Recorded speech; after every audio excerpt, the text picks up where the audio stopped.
detalle muy importante, pero también la forma de cómo se presentan estos eventos y la historia escrita del pasado basada en fuentes. A eso, uno de ustedes me preguntaba, ¿qué era historiografía? Es esto, la historia escrita del pasado en fuentes. Eso es la historiografía, los eventos que se pueden construir desde fuentes escritas. ¿Okay? Entonces, en el estudio de la historia, nosotros tenemos dos grandes tendencias en el mundo académico. Número uno, la narrativa bíblica es solo una construcción creativa de los autores. Ellos tienen, ¿cierto?, una gran imaginación y usaron el recurso literario del hipérbole, de la exageración, para poder dar cuenta de una verdad. Y el segundo es que los eruditos bíblicos dejan que su método y formación les impida aceptar el texto como histórico. ¿Ok?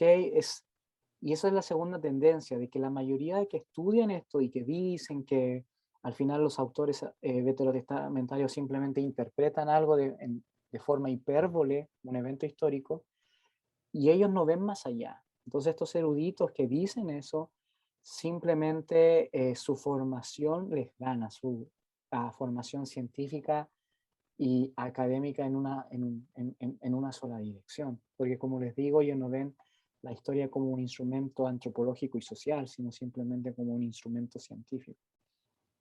¿Okay? Entonces la pregunta aquí, ¿ha sido Israel quien ha usado la historia de Yahvé para formar su propia historia? ¿O ha sido Yahvé quien ha usado a Israel para formar su propia historia? Cuando hablamos del éxodo, ¿es el éxodo de Jehová, del éxodo de Israel o es el éxodo de Yahvé? Son preguntas que debemos de hacernos.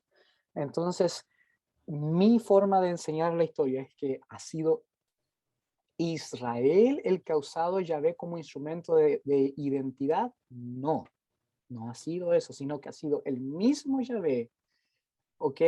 El que ha usado la historia de Israel para dar cuenta de su amor y de su plan de salvación. Entonces, aquí voy a agregarle el término, lo saqué otra vez, voy a agregarle el término no. No ha sido Israel el que ha usado a Yahvé, ¿ok? Entonces, me gustaría que le sacaran una foto a este cuadrito, ¿ok?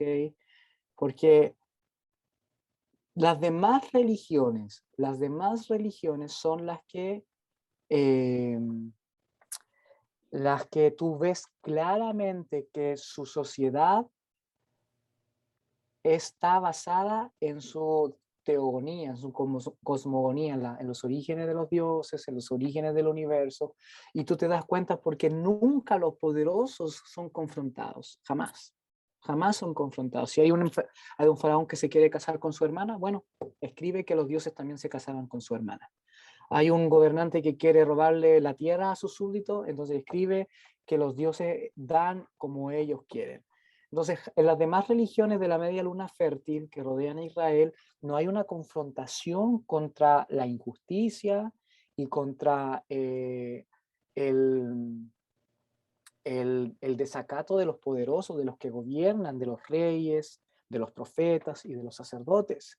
Pero tú te das cuenta que en la religión hebrea eso es muy fuerte. Dios es capaz de sacar a su primer rey así, como lo puso, es capaz de sacarlo porque para él el sacrificio no era tan importante, no importa que le dieran tanto incienso o que le mataran todas las vaquitas, aunque fueran bien gorditas, no le importaba tanto, le importaba la obediencia. ¿Ok? Entonces eso es muy importante. Israel es una de las pocas religiones o historias de un pueblo que son capaces de juzgar a sus propios gobernantes. Por eso que el profeta es tan poderoso, porque el profeta es un juez y es un crítico del mismo gobernante.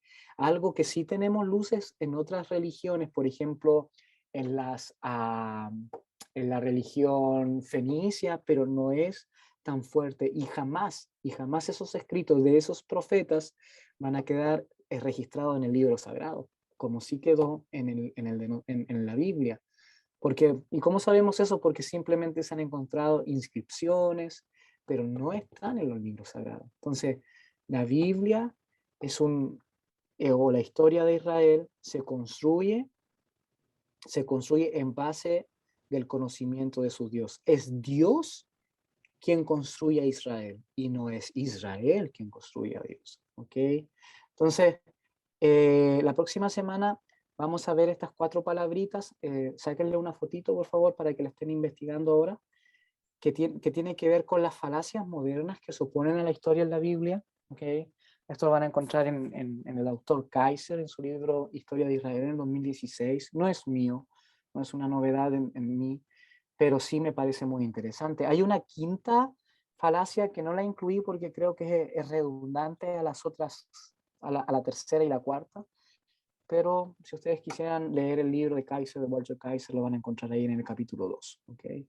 Entonces, la falacia número 1, estos académicos que niegan la historia de Israel dicen que la historia no puede incluir a algo que es único, milagroso o divino. La historia solamente es algo que tiene que ver con lo comprobable.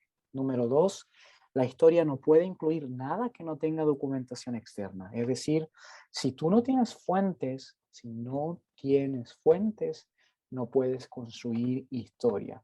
Lamentablemente estas personas aceptan solamente las fuentes, ¿cierto?, escritas y las fuentes de mosaicos o de inscripciones en piedras o cosas así. Ahora, esta falacia era muy popular antes de los años 90, antes que llegara el boom del descubrimiento de la época de David y Salomón. Recuerdan que desde el año 90 en adelante encontramos muchos descubrimientos que vamos a ver cuando lleguemos al contexto arqueológico.